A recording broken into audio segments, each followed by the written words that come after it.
At 8:47 on a Tuesday morning in November, Diane Hollis stood in front of the glass door of the Human Resources office at Whitfield Dining Group and understood that 24 years of her life were about to be folded into a manila envelope and slid across a desk. The Asheville sky hung low and gray, outside the kind of sky that pressed down on parking lots and rooftops like a damp cloth someone had draped over the mountains and never bothered to pull away. She could see her reflection in the glass, 54 years old hair pulled back tight, uniform, pressed hands scrubbed clean at the knuckles, the way she always scrubbed them before a shift. Hands that had touched 10,000 cutting boards.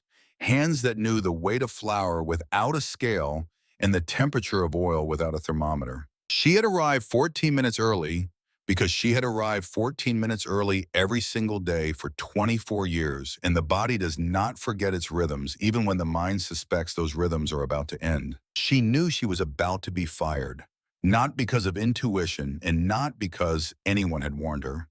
Because this morning, for the first time since she had walked into this building as a 30-year-old woman with a 6-year-old son and a bruise on her forearm, she told everyone came from a cabinet door. Not a single person in the kitchen asked her if she wanted coffee. 24 years. Every morning someone asked. The new kids asked because the veterans told them to. The veterans asked because it was the way things were done. Coffee for Diane. That was the kitchen's pulse, its proof that the day had started and that she was part of it. This morning, the kitchen had been quiet when she passed through, and the quiet had a texture to it, a density like the silence inside a courtroom before the verdict. Two prep cooks she had trained herself kept their eyes on their stations. The new dishwasher, a kid named Andy, who had been there 6 weeks, turned his back and pretended to adjust the sprayer nozzle. And Diane had understood everything in that single wordless moment, the way a sailor understands a shift in wind, not through thought, but through the skin. Inside the office, Grant Whitfield sat behind his desk. Navy tie knotted tight and precise. Hair combed into position without a single strand out of place, the kind of hair that it looked like it had been negotiated with rather than styled. He was 42 years old and had inherited the restaurant group from his father, who had built it with brick dust under his fingernails and sweat in his collar. Grant had rebuilt it with spreadsheets and consultants and a vocabulary that turned people into line items. Beside him sat Janet from Human Resources, her eyes lowered toward a thick stack of papers, and Diane recognized the posture immediately, the posture of someone whose only job today was to read the procedure correctly and avoid eye contact while a life was being dismantled. Grant's voice was steady when he spoke. Polite, professional, not a trace of cruelty in it, which was precisely what made it unbearable. He explained that the company was restructuring its kitchen operations. He used the word reimagining. He said the brand was shifting toward a younger customer demographic and that the team needed to reflect that evolution. He said evolution the way people say it when they mean replacement.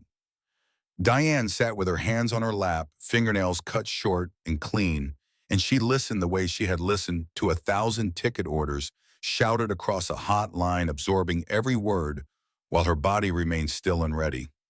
Janet explained the compensation package.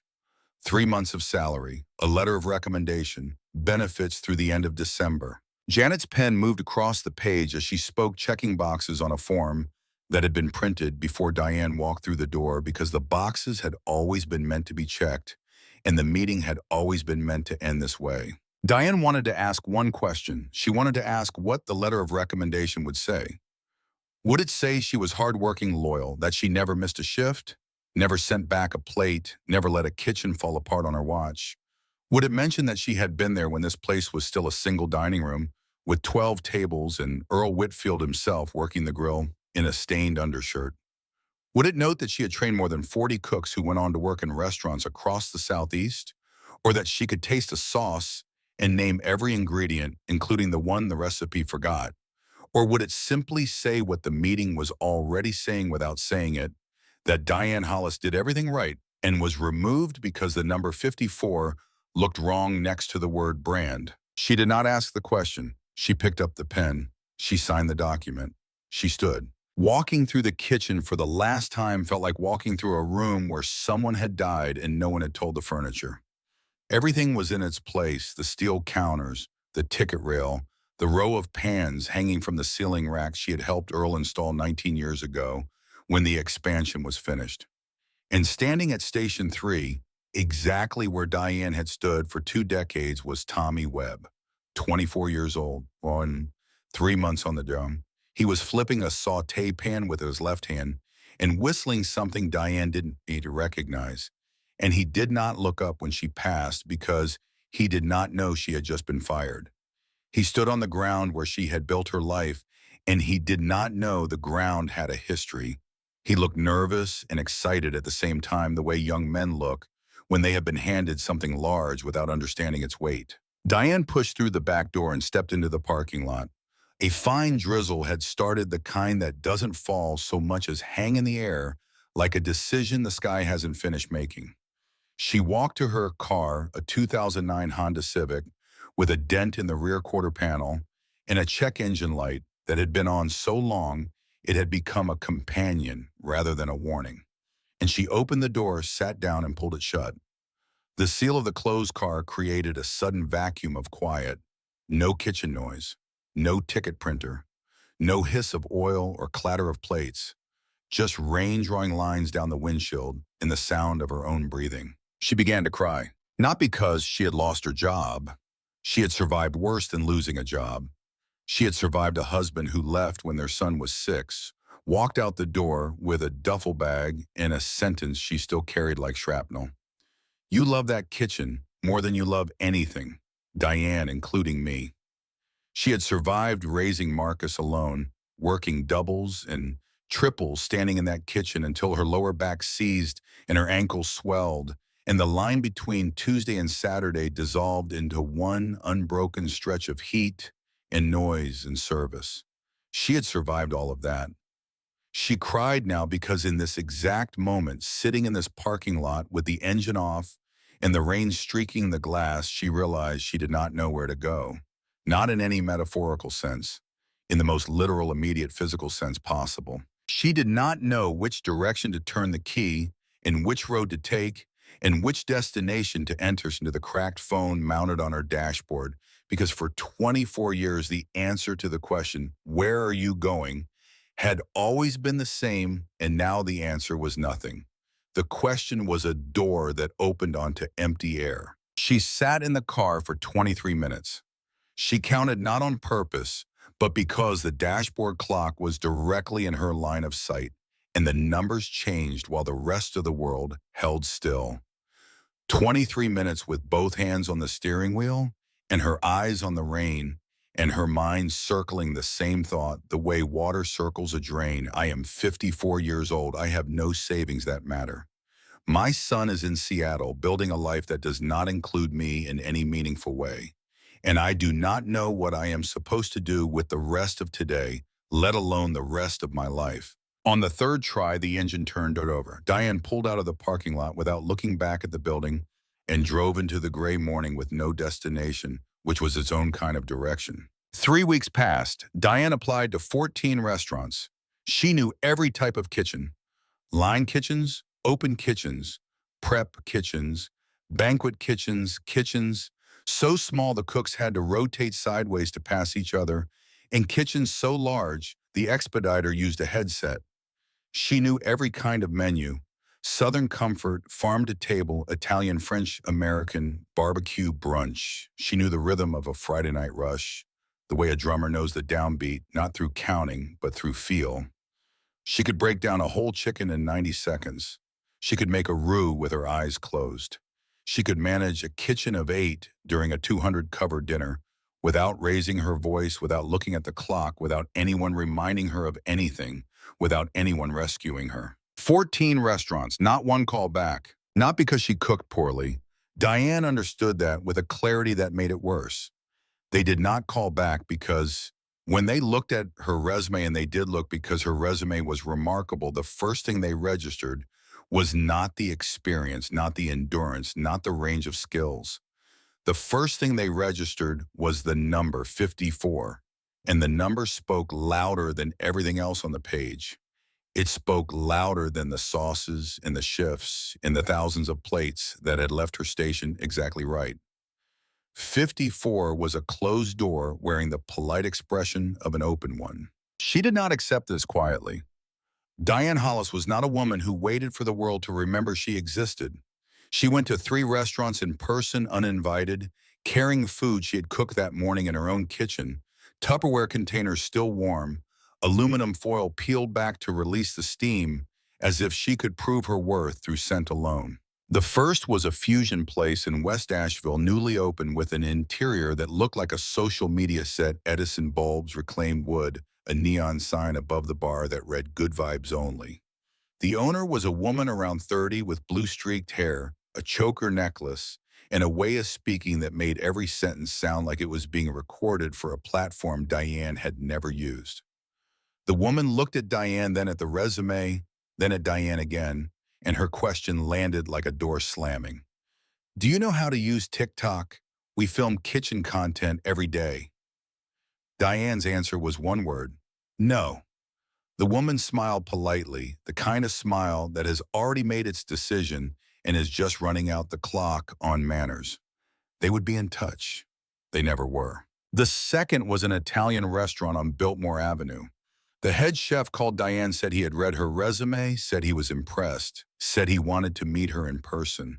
She arrived on time, spoke with him for 20 minutes about technique and timing and temperature control, then stepped into the kitchen and cooked a plate of pasta that made the head chef stop talking. He ate every bite.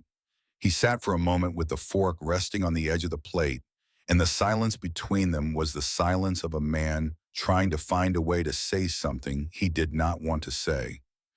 His words were careful. He told her she cooked better than he did.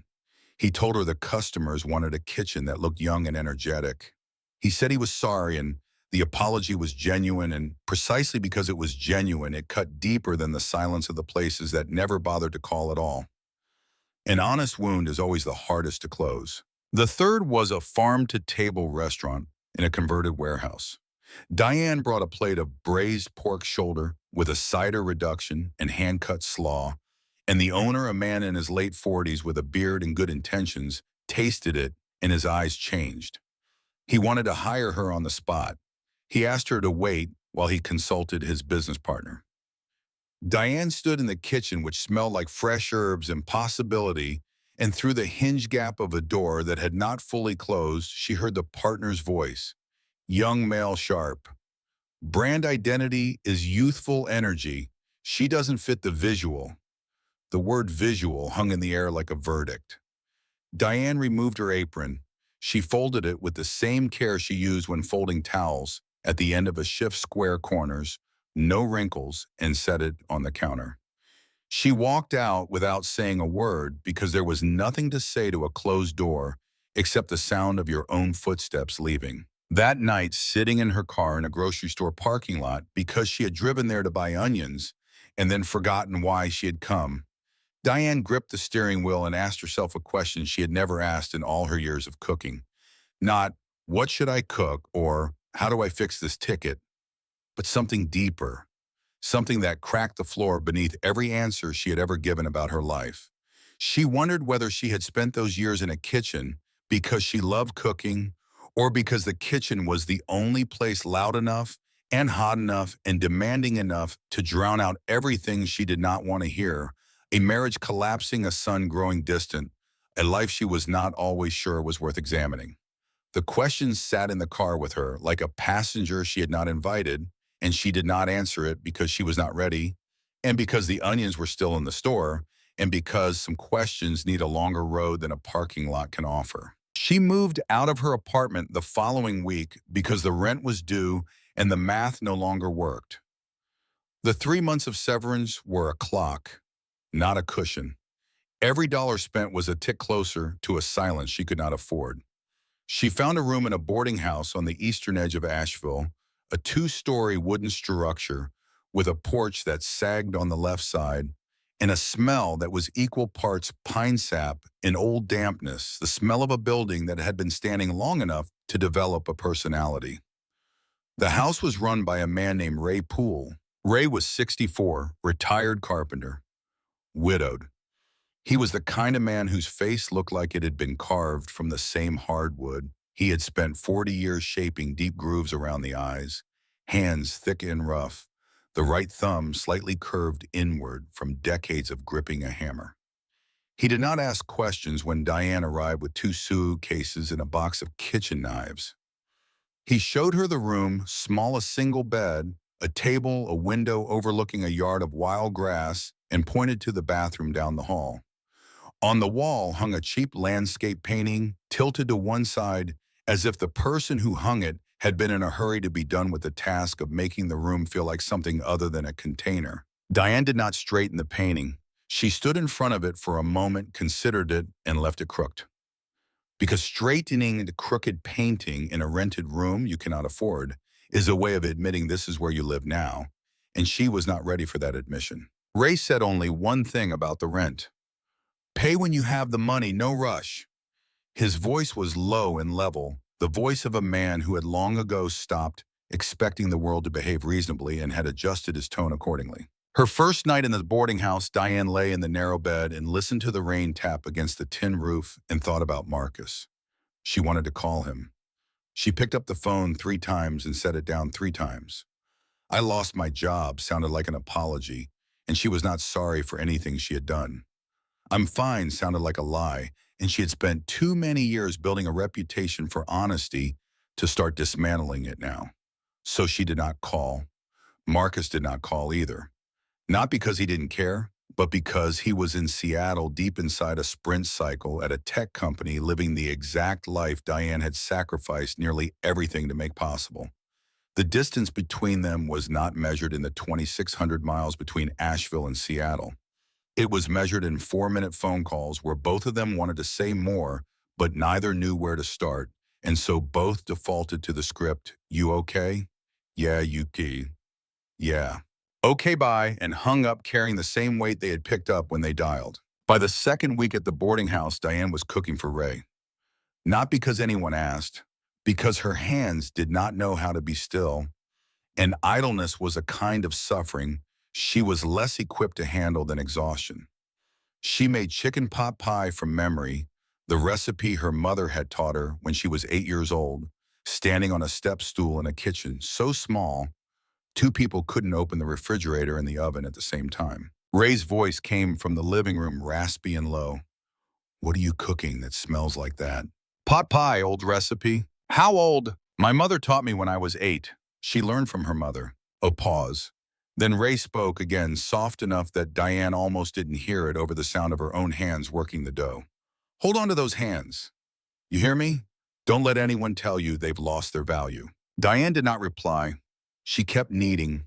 Her eyes burned, and she told herself it was flour dust, because that was easier than the truth, and because the dough needed her attention more than her grief did. She learned Ray's secret during her 3rd night.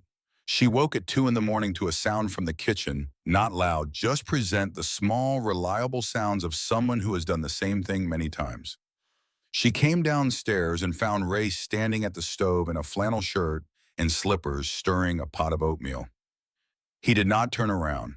He simply reached into the cabinet, took out a second bowl, and set it on the counter beside the first. Diane sat down. Ray ladled oatmeal into both bowls without a word. They ate in the small kitchen with the overhead light buzzing faintly and the darkness pressing against the windows. And neither of them spoke because 2 in the morning is an hour that belongs to silence, and both of them understood that. When the bowls were empty, Ray looked at her hands. "Cook's hands," he said. Diane looked at his thick callus, the thumb bent from 4 decades of hammering. "Carpenter's hands," she replied. Ray nodded once. That was the entire conversation. But from that night forward, whenever Ray made oatmeal at 2 in the morning, there were always 2 bowls. On the afternoon that changed at everything, Diane was driving along Mountain View Road. It was a road she would never normally take, too far from her usual routes, too far from anything that mattered to the narrow geography of her current life.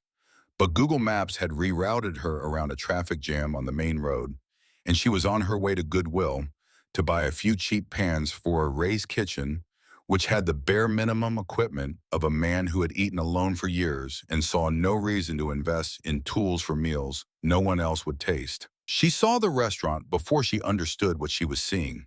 A small storefront wedged between a laundromat and a second-hand shop, the kind of location that exists in the margins of commercial real estate, the spaces that landlords fill last and lose first. A hand-lettered sign in the window read, "Open," but the word leaned to the right as if the person who wrote it had not been entirely sure of the claim. The parking lot was empty, completely empty at 6 o'clock on a Friday evening. In the restaurant business, an empty lot at 6 on a Friday is not a slow night. It is a diagnosis. Diane did not know why she stopped the car. Later, when people asked, she would say she stopped because she was curious, but that was only the top layer of the truth. The deeper layer was this: a cook sees an empty restaurant at peak hours the way a doctor sees a person clutching their chest. You do not walk past. You cannot drive away. The instinct overrides the schedule. She stepped inside. The air was colder than the air outside, which meant the heating was either broken or turned off to save money. Above all, and both possibilities told the same story. The tables were clean, but old wooden tables that had been revarnished so many times, the varnish seemed thicker than the grain beneath it. The floor was scuffed. The menu was written on a chalkboard in chalk lines that were smudged and layered over one another. Someone had written today's special pot roast, then erased it, then written it again, then erased it again, then written it a third time, as if the pot roast's right to be called special was a matter of ongoing internal debate. There was no music. There were no customers. On the windowsill sat a cactus that had dried out and died, which said everything that needed saying, because a cactus is a plant famous for surviving on almost nothing. And this one had looked at its circumstances and decided that almost nothing was still too much. But beneath the smell of coal grease and old wood floors, something else reached Diane before her eyes finished scanning the room. A smell. Someone was simmering bones, slowly, properly. Low heat, long time the way stock is supposed to be made, and almost never is because patience is expensive and most kitchens cannot afford it. That aroma carried more information than anything Diane had seen. It told her the person in that kitchen understood the craft. Maybe they had lost their way. Maybe the restaurant was failing and the money was gone and the customers had stopped coming. But the person behind that stove had once been good. The bones did not lie. At a corner table near the back, a small girl sat alone. She was 7 with brown hair that needed brushing and a crayon in her right hand. In front of her was a plate of food mashed potatoes and what looked like a piece of roasted chicken, and the plate was nearly untouched. The girl was not drawing on paper. She was drawing on the paper placemat, a picture of a house with a triangle roof and a single window, and she had not looked up when Diane entered. Her eyes were too old for her face, the eyes of a child who had learned something about the world that children should not have to learn yet. From the kitchen came the sound of a knife striking a cutting board, then a curse short and sharp, the kind that escapes when a blade slips or a burn registers. A man stepped out from behind the kitchen door. He wore an apron stained with sauce in 3 different colors. His hair was uncombed and his eyes were red not from crying, but from too many nights spent in the company of insomnia and bad arithmetic. He was 52 years old, but he carried the face of a man 10 years older, the face of someone who had spent too many nights sitting across the table from unpaid bills and decisions that could not be taken back. But Diane noticed something else immediately, something that did not match the failing restaurant and the empty parking lot and the dead cactus. The way he stood, the way he moved across the dining room, not shuffling, not defeated, but with a residual authority, a bearing that belonged to boardrooms and corner offices rather than a grease-stained kitchen in a strip mall.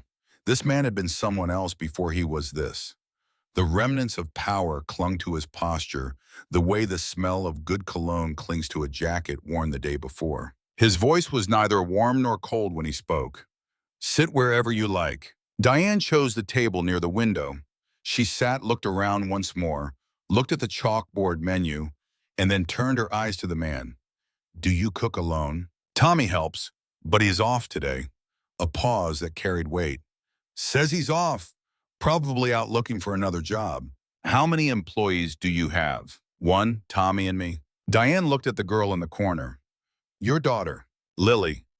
The man's gaze shifted to the child, and in that shift, the only soft thing in his entire bearing revealed itself, a tenderness so concentrated, it looked almost like pain. He watched his daughter the way people watch out candle flames in dark rooms, not because the flame is doing anything remarkable, but because it is the only light. Diane ordered the pot roast. When the plate arrived, she cut a piece, chewed slowly, and set her knife and fork down on the table with a precision that made the gesture feel surgical. The meat is overcooked by about 12 minutes. The potatoes are fine. The gravy is missing something. She paused, not for effect, but because accuracy mattered to her the way grammar matters to a poet. Rosemary. The man stood looking at her. 5 seconds passed in which neither of them moved, and the silence between them had a quality that Diane would remember for a long time afterward, the quality of two tuning forks vibrating at the same frequency before either one has been struck. His question was simple. Who are you? Someone who just ate the worst pot roast in Asheville. He did not laugh. The corner of his mouth twitched, a muscular reflex left over from a time when laughter had been part of his vocabulary, a ghost of a reaction that the body remembered even though the man had forgotten. You know how to cook, long enough to know the difference between a kitchen that's struggling and a kitchen that's given up. This one hasn't given up yet. That stock pot told me that. Pa. The twitching stopped. His eyes changed. Not sympathy. Diane would have walked out at the first sign of sympathy, but recognition. The look of someone who has been drowning and sees another person treading water nearby. Not rescue, just company. Lily's voice came from the corner table, small and clear, cutting through the adult silence with the precision that only children possess. Daddy, she said your food is bad. The man glanced at his daughter. I know, baby. Lily turned her gaze to Diane. The girl's eyes were direct, appraising, and startlingly adult. Are you better at cooking than my daddy? Diane looked at the child, really looked past the messy hair and the untouched plate and the crayon drawings, and for the first time in 3 weeks, something that was not grief moved across her face. A softening, an opening. Much better, she answered. Then can you cook for me? I don't like Daddy's food, but I didn't want to tell him. The man looked at his daughter, then at Diane, and in his eyes, behind the wall, beneath the authority and the exhaustion, there was something Diane recognized immediately because she had carried its twin for 18 years. It was the specific agony of a parent who cannot feed their child, not because the food is absent, but because the food cannot reach the place inside the child where hunger lives. His daughter was not hungry for pot roast. She was hungry for something the pot roast could not provide, and he knew it, and the knowing was a blade that turned in his chest with every meal she refused to finish. The silence between Diane and the man lasted a long time. Not comfortable, not tense. It was the kind of silence that only appears when two strangers suddenly realize they speak the same language. The language of people who have lost enough to stop pretending that everything is fine. He spoke first. His name was Nathan Calder. He had once run a company called Calder Commercial Group out of Charlotte. Commercial real estate, dozens of buildings, hundreds of employees. The kind of career that fills a room with handshakes and fills a bank account with zeros and fills a calendar with meetings about meetings. Then his sister Elaine died 5 years ago. Suicide, 28 years old.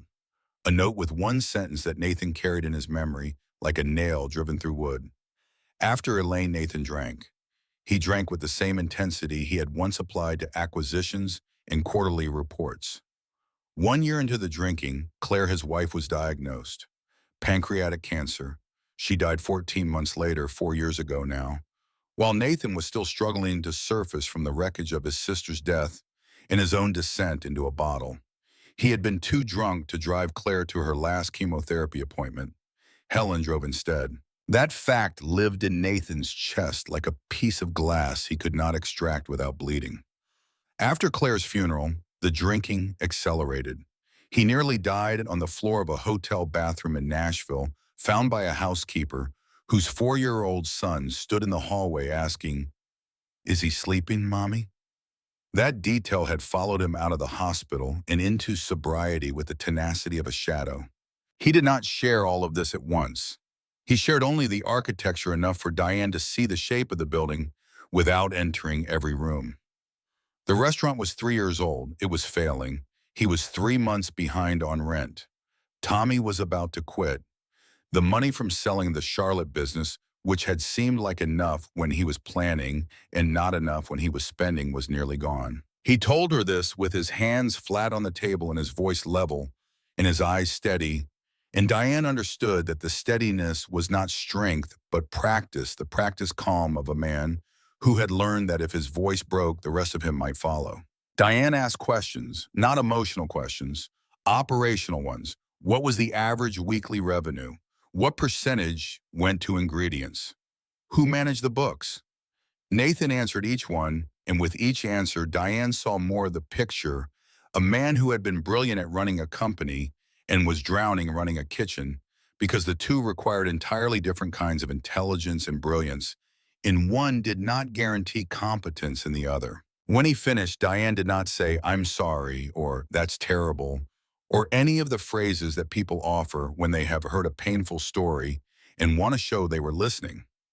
She said something else, something that surprised them both. No fixed salary, 15% of revenue when there's profit, and I have full authority in the kitchen. Nathan's expression did not change, but something behind it shifted, like a locked door hearing the right key for the first time. 12%. 15, you approve the menu, but you don't change the recipes. His eyes moved from Diane to Lily, the girl at the corner table who had looked at Diane with something Nathan had not seen in his daughter's face since Claire died. Not happiness, not excitement, something quieter and more important interest. The first small light in a room that had been dark for 4 years. Deal. From the kitchen doorway, a woman watched. Helen Cole, 58 years old, Nathan's former executive assistant in Charlotte, now the only person who kept the domestic machinery of his life from collapsing entirely.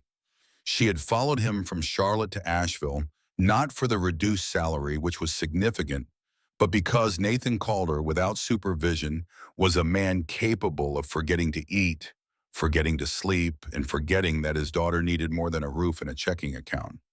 Helen had served Claire through the illness and had promised her in the private language of two women who understood each other completely that she would not leave Nathan alone with his grief and a 7-year-old. Helen watched Diane negotiate, watched Nathan agree. And when Diane left the restaurant, Helen spoke softly enough that only Nathan heard. "She's the first person who's talked to you like a human being instead of a charity case in 3 years." Nathan did not respond. He watched through the window as Diane walked to her car, and Helen saw his face do something it had not done in a long time, register the presence of another person as something other than a problem to manage or a responsibility to carry. On the first day, Diane stepped into the kitchen and opened the refrigerator.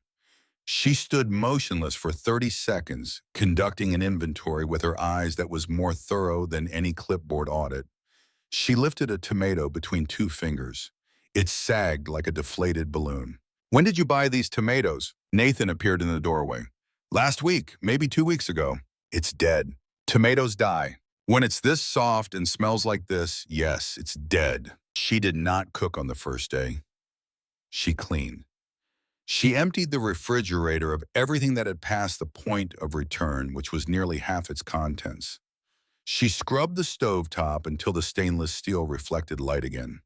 She reorganized the spice cabinet into the exact order she had used her entire career: salt, pepper, garlic powder, paprika, thyme.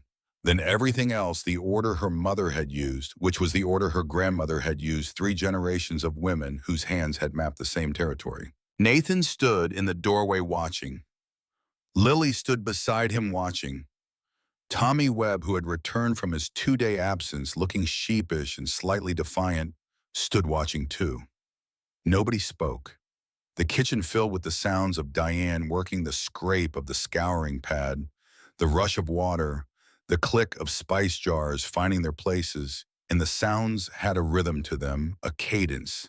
And the cadence said more clearly than words that this kitchen now belonged to someone who knew what a kitchen was for. On the second day, Diane cooked. She began with the simplest dish, chicken and dumplings. The recipe was nothing extraordinary. Flour, buttermilk, chicken broth, vegetables. Ingredients so basic that almost anyone could assemble them. But Diane cooked them the way a master carpenter joins wood, slowly, precisely, one step leading to the next, with an inevitability that made the result feel not constructed but discovered. She tilted the pan at exactly 15 degrees because decades of tilting pans had written the angle into her wrist. She knew the heat was right, not by reading a thermometer, but by listening to the sound the butter made. When it hit the surface, a specific sizzle, a specific frequency, the kitchen's way of saying now. When the pot of dumplings began to bubble, the smell spread through the restaurant like a rumor that turns out to be true. It reached the dining room first, then the front door, then through the crack in the window frame that Nathan had been meaning to seal for 2 years the sidewalk outside. Nathan walked into the kitchen. He stood beside the stove and drew a breath that went deeper than his lungs. It went somewhere behind his ribs to a place where the body stores memories it does not trust the brain to handle. His voice trembled in a way that Diane filed away and did not comment on. This smell, Elaine used to cook this. Diane did not ask who Elaine was. She had heard the name the night before, but she heard it differently now, heard the way Nathan said it gently, slowly, the way a person handles a photograph with damaged edges. She understood that Elaine was someone who was no longer here, and that no longer was a door Nathan opened only when the smell of something familiar turned the knob without asking. Then a smaller voice from knee height. Lily had followed her father into the kitchen. She stood in the doorway, one hand on the frame, her nose lifted. Her face was different. Not happy, Diane was careful not to call it happy, but present. Awake in a way she had not been awake at the corner table with her untouched plate and her crayon house. "Daddy, this smells like what Mommy used to make." Nathan set down the spoon he was holding. His eyes went bright and wet, and he turned his head slightly, and Diane saw him swallow twice before he trusted his voice. He did not cry, but he was standing on the edge of crying the way a man stands on the edge of a cliff, not falling, but aware of the fall. Diane ladled dumplings into a bowl, set it in front of Nathan, and returned to the stove without a word. She ladled a second smaller bowl and set it on the corner table where Lily always sat. Lily climbed onto her chair. She picked up the spoon. She ate. She ate all of it. She scraped the bowl, and the sound of that spoon against the ceramic, the small, ordinary, unremarkable sound of a child finishing a meal, was the loudest thing in the restaurant. Helen, standing in the dining room with a dish towel in her hand, turned away and pressed the towel to her face and held it there for 10 seconds.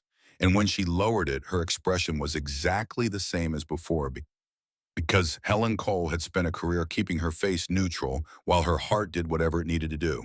Nathan ate his bowl in silence. When he set it down, his eyes were still damp.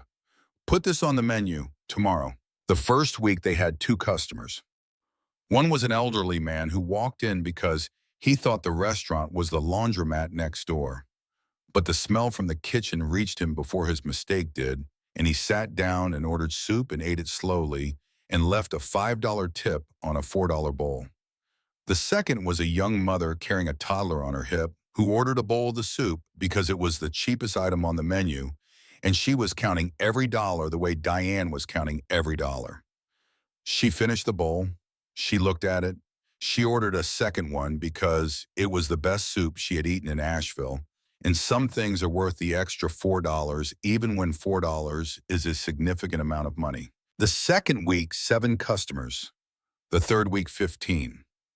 No flood, no miracle, no scene of a line stretching out the door and down the sidewalk. Just good food cooked by someone who truly knew how to cook, served in a failing restaurant, by a man who was trying every day not to collapse, while a 7-year-old girl sat at the corner table eating dumplings, and drawing houses with triangle roofs, and for the first time more than one window. There were days when only one customer walked through the door in 12 hours. There were afternoons when Diane finished cooking 3 pots of soup and the dining room remained empty, and she stood in the kitchen watching the food cool and wondering whether she was repeating the same mistake, pouring herself into something that had already decided to die, the way she had poured herself into a marriage that was already over, the way she had poured herself into a job that saw her as a number to be replaced. But then the bell above the door would ring, someone would walk in, sit down, order. And when that person took the first bite, their face would change. Not the exaggerated reaction, not the polite performance people stage for courtesy's sake. Something quieter, a pause, a blink, as if they had just remembered something they thought they had forgotten. The taste of a kitchen where someone cared. The taste of a meal that had been cooked for a person, not for a customer. And that moment, that single shift in a stranger's face was enough for Diane to know she was in the right place. Even if the right place had a dead cactus on the windowsill, and a landlord who was owed 3 months of rent, and an owner who sat in his car every night for 15 minutes reminding himself not to drive to the liquor store. She called Marcus at the end of her second week at the restaurant. The call lasted 4 minutes and 13 seconds. Diane counted. "You still okay, Mom?" Marcus's voice was hurried. Behind him, the constant percussion of keyboard keys. "I'm okay. I'm cooking at a small restaurant." "Oh, that's great. Does it pay well?" Diane wanted to say that there was no fixed salary, that she cooked because if she did not cook, she no longer knew who she was, that the owner was a man carrying more grief than any single person should carry, and a daughter who had started eating again for the first time in years, and that Diane did not fully understand why any of this mattered to her, only that it did the way breathing matters, not because you choose it, but because stopping is not an option. "Enough to live on," she said instead. "That's great, Mom. I'm in a meeting. I'll call you back later." "Okay, okay." Marcus did not call back.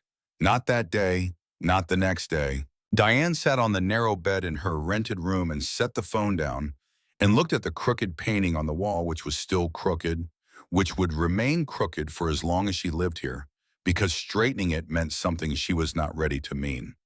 And she thought about the restaurant, the empty tables, the dead cactus, the pot roast that needed rosemary, the man who had once owned buildings and now couldn't keep a plant alive, and the girl at the corner table who had eaten dumplings and looked up at Diane with an expression that was not gratitude, but something more dangerous. Trust. The beginning of it. The fragile, terrifying first thread of it. Outside, the rain had stopped. The Asheville sky was still gray, still heavy, still pressing down. But somewhere in the kitchen of a restaurant that had no name on the sign and no customers in the lot and no certainty about tomorrow, a pot of stock was simmering. Low heat, long time, the way it is supposed to be done. And Diane Hollis, 54 years old, fired broke, living in a boarding house with a crooked painting, and a carpenter who made oatmeal at 2 in the morning, had found the one thing she had not been looking for. Not a job, not a second chance, not yet. A kitchen. She did not know yet what Nathan Calder was hiding behind his careful silences and his level voice. She did not know about the photograph taped inside the spice cabinet door, the photograph of a 28-year-old woman with Nathan's eyes in a smile that looked borrowed rather than owned, as if Elaine Calder had always been returning something to the world rather than keeping it. She did not know that Grant Whitfield, the man who had removed her from her life with a polite sentence and a severance check, was about to walk through that front door and change the stakes of everything. All Diane knew as she lay in the narrow bed listening to Ray's footsteps moving toward the kitchen at 2 in the morning, and the small sounds of oatmeal being made in a house where loneliness wore slippers and carried a wooden spoon, was that tomorrow she would wake at 4, drive to the farmer's market at 5, and stand in a kitchen that needed her. And for right now, for this one specific night, in a specific room, in a specific town, at the bottom of mountains that did not care about her resume or her age or the number that spoke louder than everything else on the page, that was enough. The farmer's market opened at 5, and Diane was there at 4:53, standing beside Gerald Morrison's vegetable stall, while Gerald unloaded crates from the back of his pickup. Gerald was 61, sunburned at the neck regardless of the season, and he grew the best collard greens in Buncombe County on a 2-acre plot outside Weaverville that his grandfather had cleared with a mule and a borrowed axe. By the end of Diane's second week at the market, Gerald had started setting aside the freshest bundles for her before the other buyers arrived, tucking them under the table in a paper bag with her name written on it in pencil, not because she asked, but because Gerald understood something about the way Diane handled produce. She touched vegetables the way he touched soil, with respect, with knowledge, with the hands of someone who understood that the distance between a good meal and a great one began here at 5 in the morning in the selection. 3 stalls down, Eleanor Mitchell sold free-range eggs from a farm near Black Mountain and told a different story each visit about her cat, a gray tabby with an apparent addiction to raw eggs and a talent for opening refrigerator doors. Diane had heard 4 cat stories in 2 weeks and suspected there were decades more. She bought 24 eggs each visit and always asked about the cat, not because she was interested in the cat specifically, but because Eleanor's face changed when she talked about it, softened, brightened, and Diane had learned a long time ago that the best transactions happen between people who take 30 seconds to be human before they count the money. Nathan had given her a budget, tight. She stretched it the way she had stretched every dollar since Marcus was 6 by knowing which cuts of meat had the most flavor for the lowest price, which vegetables were at peak ripeness, and which were a day away from the discard bin, which farmers would trade a discount for loyalty. She built menus around what the market offered that morning rather than forcing the market to serve a menu she had written the night before. This was not a technique she had learned at Whitfield Dining Group, where the supply chain was a spreadsheet managed by people who had never smelled a tomato vine. This was the cooking of scarcity, the cooking of attention, the cooking of a woman who knew that limitations are not obstacles. They are the shape of the bowl, and the chef's job is to fill that shape completely. At the restaurant, the mornings developed a rhythm. Diane arrived at 6 with the market hall. Nathan was already there. He arrived at 5:30 every day, not because there was work to do at 5:30, but because the restaurant was the only place where his body settled. Helen dropped Lily at a school by 7:45 and then came to manage the books, answer the phone that rarely rang, and observe Nathan with the quiet vigilance of a woman who had promised a dying woman she would not let this man disappear into himself. Tommy swept and prepped and did what he was told, and he had begun doing it faster and with less complaint, as if Diane's presence had recalibrated his understanding of what effort looked like. Diane taught Tommy the way her mother had taught her, not with lectures but with proximity. She positioned him at the station next to hers and let him watch. She did not explain why she tilted the cutting board at a specific angle. She tilted it and waited for him to notice. She did not tell him the oil was ready. She let him listen until he could hear the difference between oil that was heating and oil that was hot. When Tommy asked how she knew the dough was right without weighing it, Diane held up her hands and turned them palm forward, and the answer was in the typography of calluses and old burns. Because I've done this 10,000 times. The first time was wrong. The 100th was better. The 1,000th was close. After 10,000, the hands know before the head. Tommy pulled a small notebook from his back pocket and wrote something down. Diane saw it and said nothing, but the sight of the notebook moved something inside her that she had not felt since Marcus stopped asking her questions about anything. A warmth, an ache, a recognition that teaching was not a function of a job description, but a need as fundamental as feeding. She was not Tommy's mother.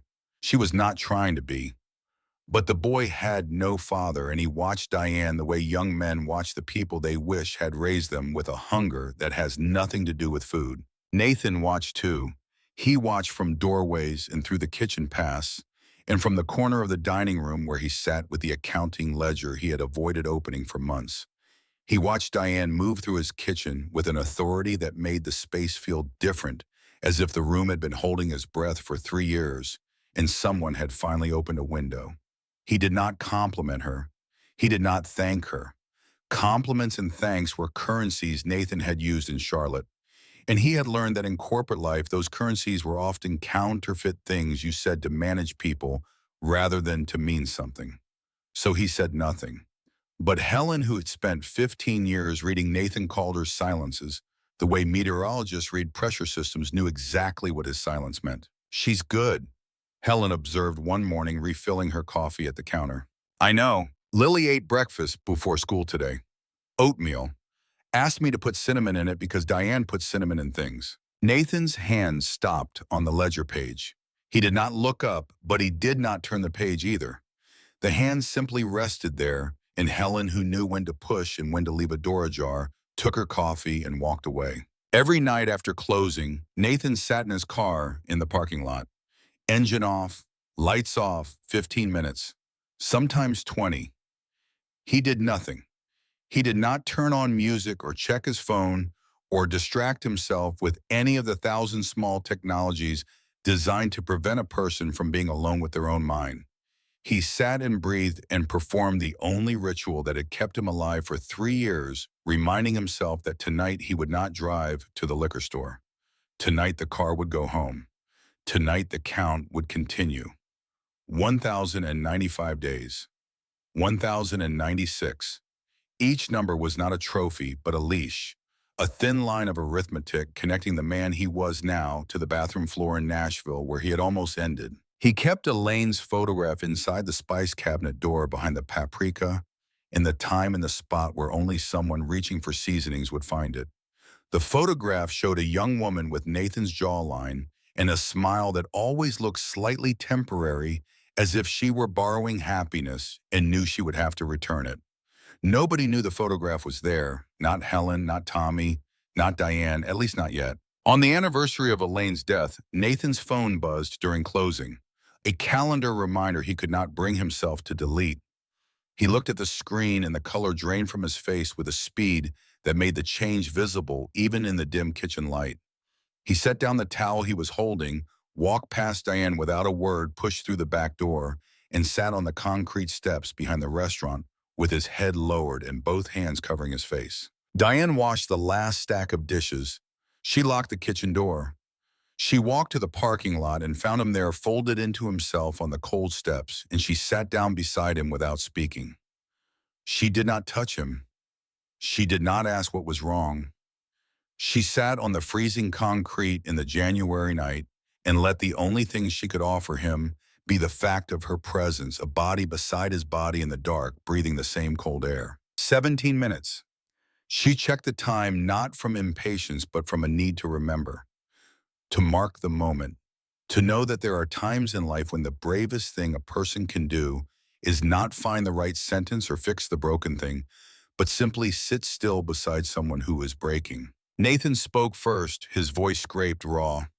"After Elaine died, I went into a kitchen every day, cooked, chopped vegetables, kneaded dough, not because I wanted to, because if I stopped moving my hands, I would think, and if I thought I would drink." Diane nodded. She understood, not because she had ever been addicted to alcohol, but because she had used the same mechanism with a different substance.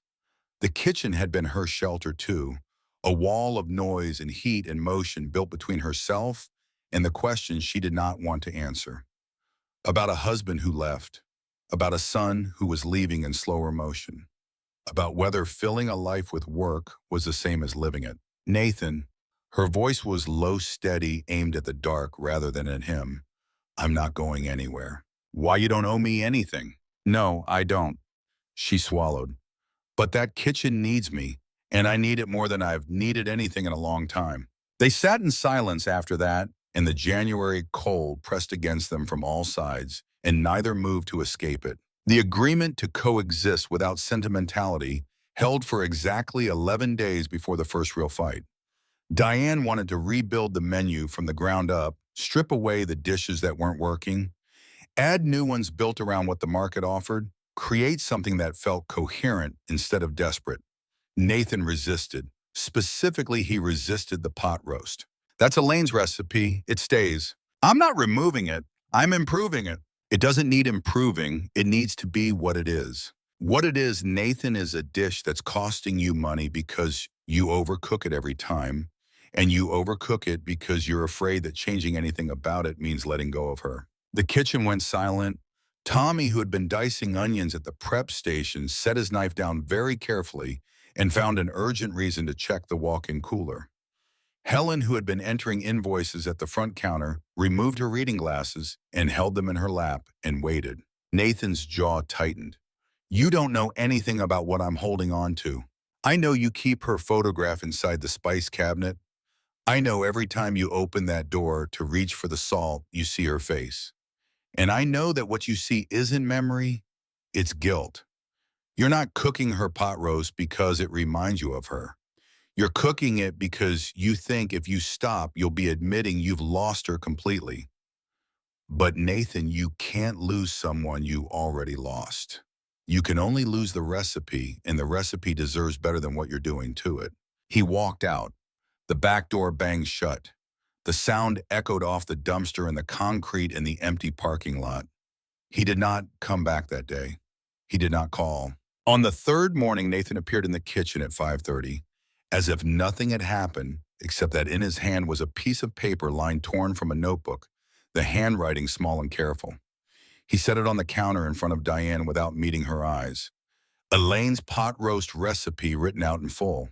Improve it, but keep the rosemary. Elaine always used rosemary.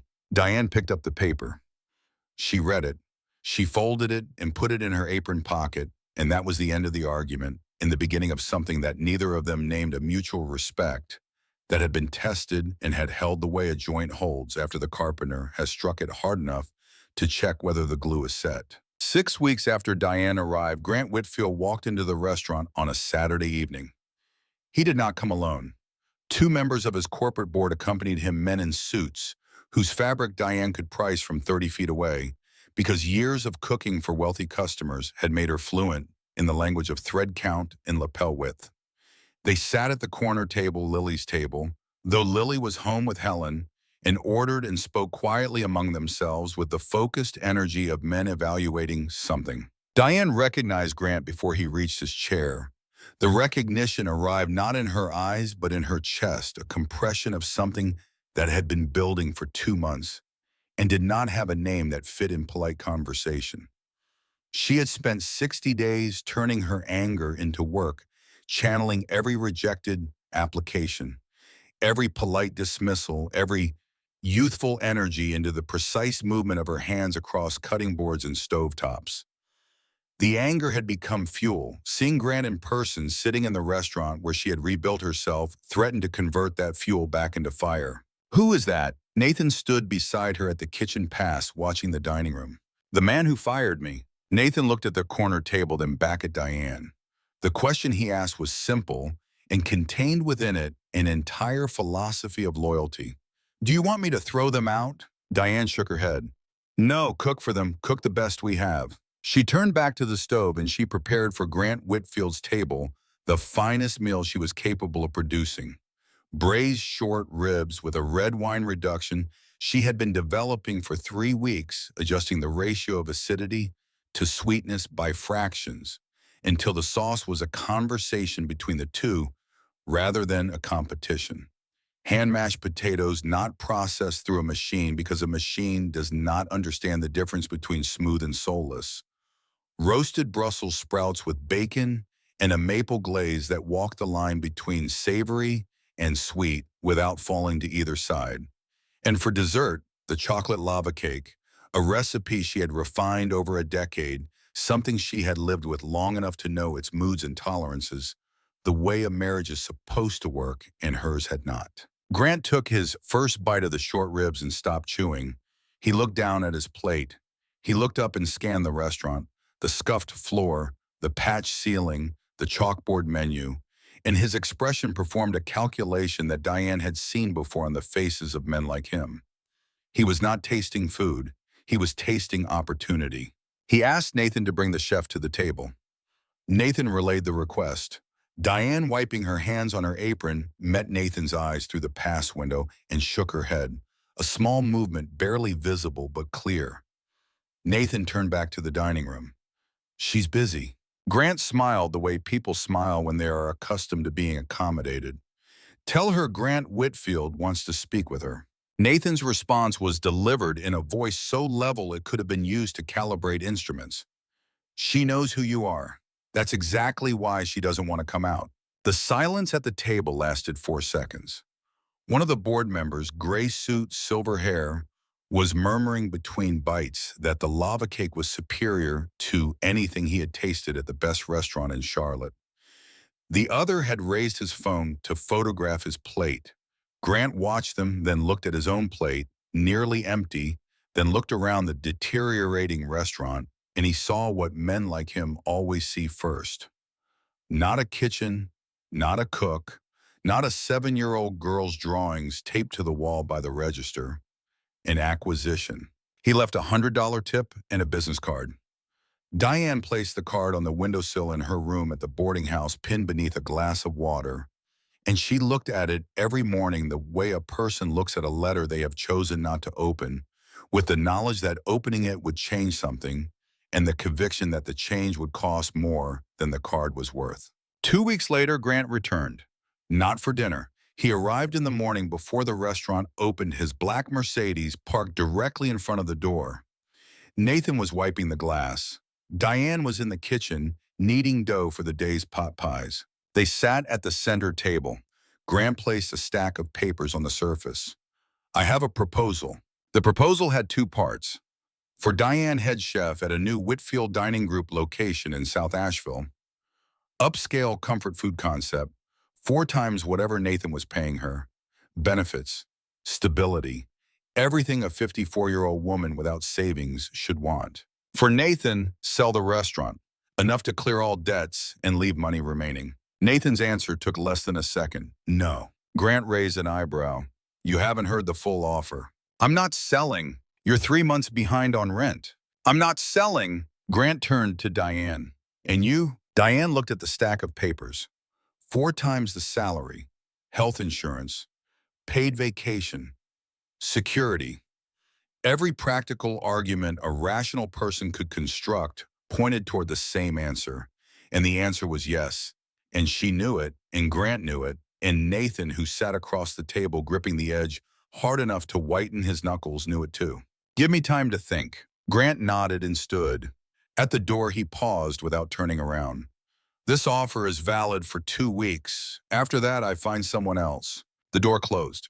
Nathan sat motionless, his eyes on the papers. That evening after closing, Nathan brought it up, not in the careful corporate register he usually defaulted to, but in something rawer, something that had been building in the weeks since Diane arrived and was now pressing against the walls he had built around every feeling he'd had since Claire. His voice cracked on the second sentence, and the crack surprised them both because Nathan Calder did not crack. You should take it. Diane heard the fracture in his voice and recognized it for what it was. The sound of a man saying the opposite of what he meant because he believed the opposite was what was right. Do you actually want me to go? I want you to have what you deserve. You don't know what I deserve. Nathan looked up. I know you don't deserve to cook in a kitchen where the refrigerator is louder than the exhaust fan. I know you deserve better than this. He stopped, took a breath that cost him something visible. I know I don't have the right to ask you to stay. Diane looked at him for a long time. Then she looked around the small restaurant at the kitchen behind him, where she had found the first thing that her previous career had never given her, the feeling that she was cooking for people, not for a brand. Nathan, be quiet. I'm not going anywhere. She turned down Grant's offer. The papers sat on the table for a full week before Nathan quietly placed them in a drawer. But Grant Whitfield was not a man who accepted rejection as a final answer. He was a man who treated rejection as a pricing problem. The first offer had been too low, and the solution was not to withdraw, but to restructure. 14 days after the meeting, Harold Boone called Nathan. Harold was 67 years old and managed several properties on Mountain View Road, including the building that housed the restaurant. Harold's voice carried the weight of a man delivering news he wished he could keep to himself. He had received an offer to purchase the property, 3 times market value. The buyer was Whitfield Dining Group. Nathan lowered the phone and stared out the window. Outside, a cardinal sat on the branch of a dogwood tree, a tree he had looked past every day for 3 years without truly seeing. He noticed it now. Perhaps because for the first time he was thinking about what it would mean to lose this view. Mr. Boone, are you going to sell? Nathan, I'm 67. My wife needs hip surgery. That money would put her in the best hospital in Charlotte instead of making her wait here. I don't want to sell, but I'm a husband before I'm a landlord. I understand. I'm giving you 60 days. 60 days from this morning. Find a new place or the sentence didn't need finishing. Nathan did not blame Harold. In the same position, he would have made the same call. Perhaps that was what made it hardest, the absence of a villain. Grant had not done anything overtly wrong.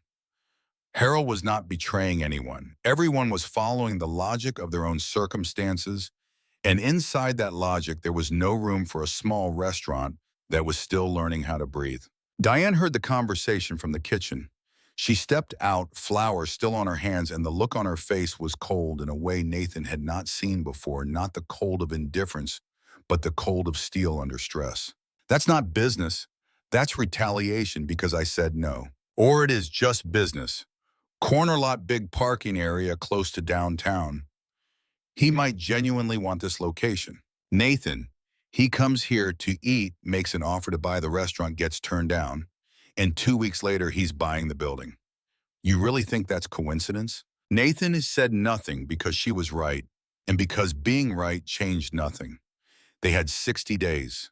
The clock started the morning Harold Boone made the call, and from that morning forward, Diane woke each day with the count already running. 58, 55, 52. She and Nathan searched for a new space, but Asheville was a city where rents rose faster than the mountains that surrounded it, and every option was either too expensive, too far from the customer base they had barely built, or in a condition that would require months of renovation they did not have. There was one space on Patton Avenue. The landlord initially agreed to lease it at a manageable rate. When Nathan called to finalize, the man simply said the space had just been leased to someone else. Nathan did not ask who. He did not need to. On day 32 of the countdown, Tommy quit. Not because he wanted to, but because Whitfield Dining Group offered him a prep cook position at their new South Asheville location for double the pay. Tommy stood at the counter with his eyes on the floor, his voice carrying the particular misery of someone who knows they are making the right decision for the wrong reasons. Nathan, I'm sorry, I've got rent. Nathan did not let the sentence finish its arc toward apology. Go, Tommy. Tommy turned to Diane. The boy's face held something that looked like it might become grief if given another 30 seconds. Diane understood. She had been the person standing in the exact spot where someone else had just been removed. She knew the weight of that geometry. Survive first, Tommy. Loyalty comes after. Her voice carried no bitterness. The words were a release, not a reproach. Tommy nodded. He walked out. The door closed behind him with a sound that the empty dining room amplified into something much larger than a hinge and a latch. 2 people, 1 kitchen, no prep cook, 28 days remaining on the countdown. And that night, for the first time in 3 years, Nathan did not sit in his car for 15 minutes. Diane knew something was wrong before she saw the evidence. Not because Nathan told her Nathan did not tell people things when the things were dangerous, but because the following morning he arrived at the restaurant with eyes redder than usual and poured his coffee without looking at her, without looking at anything, with the focused blankness of a man whose entire attention was directed inward at something he was trying to contain. Was last night bad? He looked at her, then at his own hands. Then he gave a nod so small it seemed to cost him everything he had left. Diane did not ask for details. She poured him more coffee. She set a plate of eggs in front of him, scrambled simple made without being asked. Because she had learned a long time ago that when there is nothing right to say, the most honest thing you can do is cook something. Later, when the breakfast plates were cleared and the kitchen was quiet, Nathan told her, not everything, just the architecture. He had gone home after Tommy's departure. He had opened the cabinet above the refrigerator, the cabinet where he kept a bottle of bourbon that he had not opened in 3 years, but had never thrown away because throwing it away felt like pretending the temptation did not exist. And Nathan had spent enough time in recovery to know that pretending is the first step toward relapse. He had held the bottle. He had unscrewed the cap. The smell had risen toward him like an old friend with bad intentions. Then Lily had called from her bedroom. "Daddy, I had a dream about Mommy." And Nathan had set the bottle down, screwed the cap back on, walked into his daughter's room and lain beside her on the narrow bed until her breathing evened out and the dream released her. He stayed there the rest of the night, awake with his daughter's hair against his chin and the smell of bourbon still on his fingers. Diane listened. When he finished, she picked up his empty plate and carried it to the sink. "Eat, then we figure out what comes next." What came next arrived on the 40th day of the countdown, and it arrived not through effort or strategy, but through the particular miracle of someone paying attention. Tess Caldwell, a food reporter for the Asheville Citizen-Times, had eaten at the restaurant 3 times over 2 weeks without Diane having the slightest idea. The first time chicken and dumplings, the second time the pot roast, the new version, the meat cooked exactly right, the gravy with rosemary, the way Elaine had always used it. The third time Tess sat at the counter and asked Nathan who was cooking food like this. Nathan answered with one sentence and walked away. "My chef." Tess did not get an interview.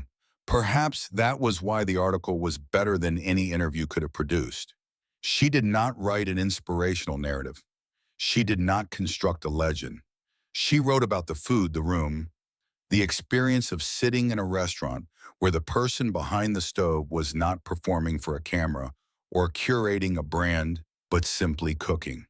The article was short, 500 words in the food section on page 7, but it touched precisely where it needed to touch. It said that on a street corner, most people passed without noticing there was a 54-year-old woman cooking food that made you remember home even if you had never truly had a place to call home. The article did not go viral. This was not a social media explosion.